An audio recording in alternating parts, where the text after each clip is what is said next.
makes me think of is the way he said historicization.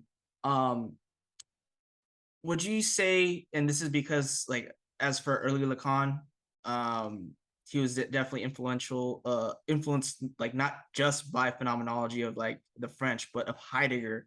Of does this historicization have any similarities to historicity? Um, and I really liked when you were saying, at least in your the distinction of like primary and secondary history. It's kind of like when Heidegger's like everydayness in the world, like when we're um using things, when we're things that are readiness to hand, it's usually not only just instrumental but also referential, and we're always referential with being in the world, and Daseins reference with the world and worldhood, worldliness. Um, Obviously, this is phenomenology, and we're trying to structure, the subject in a certain way. But it just kind of seems there's a like some floating elements of that, and I want to know what your take is on that. Yeah, I mean, I think we need some fine-grained detail to do some analytical work to see exactly what differences and similarities are. I mean, there's lots of Heidegger pops up a fair bit in Function and Field, as does like 5 dozen other authors and philosophers and people, historical thinkers within, the history of whatever Western philosophy.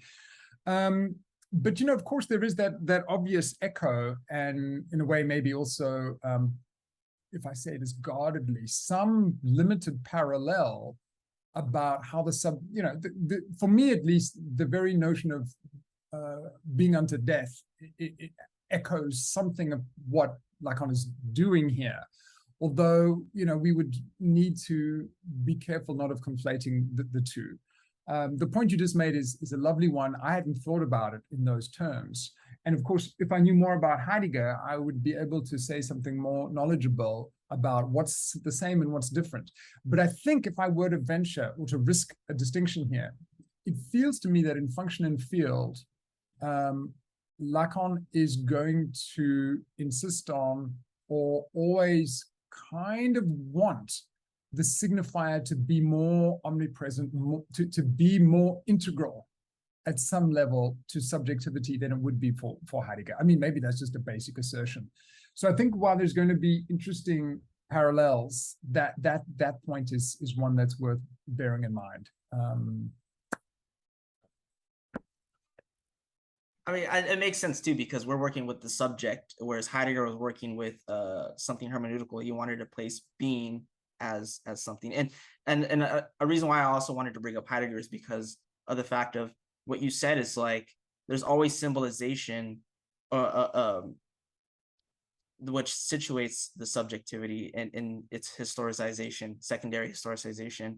So we're never really, not only outside symbolic structure, there's no meta language or anything, but we can never reach this mode of a primacy or of authenticity, that's never really outside like the Dasman or idle chatter or signification.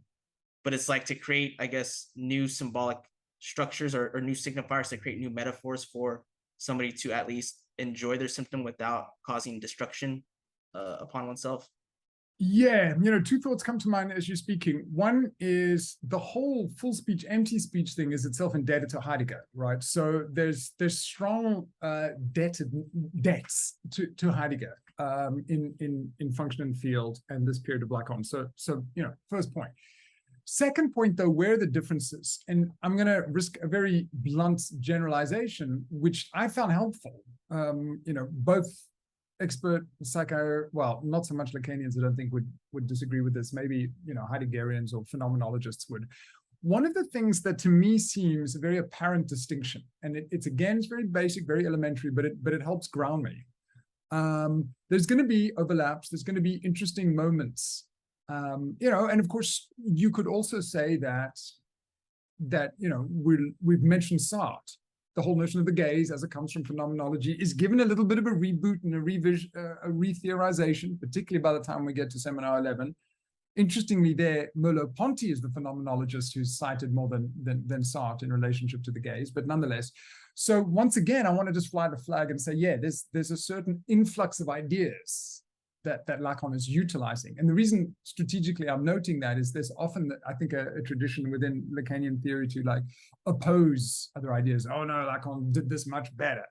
And I think it's important to register where some of these ideas are coming from, and that he does change them, and he does do something different. But there is a bit of an influx.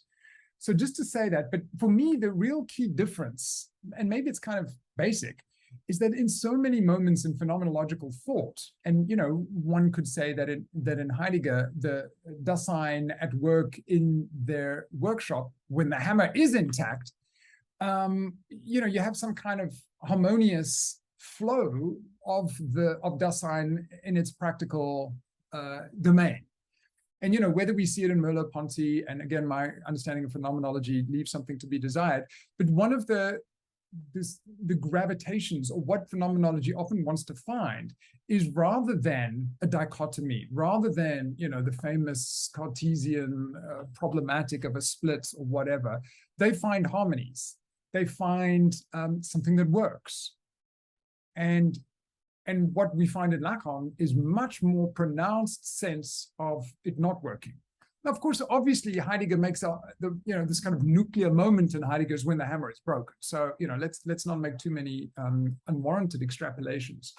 But often, the way I understand certain moments in phenomenology, the subjects being in the world, right, or thinking embodied subjectivity in such a way that we try that one steps outside of this dichotomy, the Cartesian problematic of mind and body, but sees them one in somehow some kind of synthesized unity.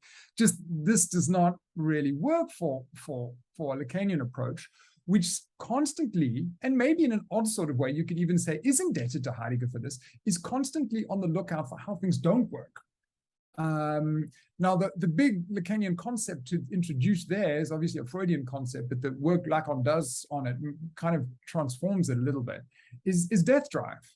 And death drive is that thing, or the real, actually, the real. The real is a concept that, I don't know, you guys may have to correct me, but I don't think it translates well into phenomenology.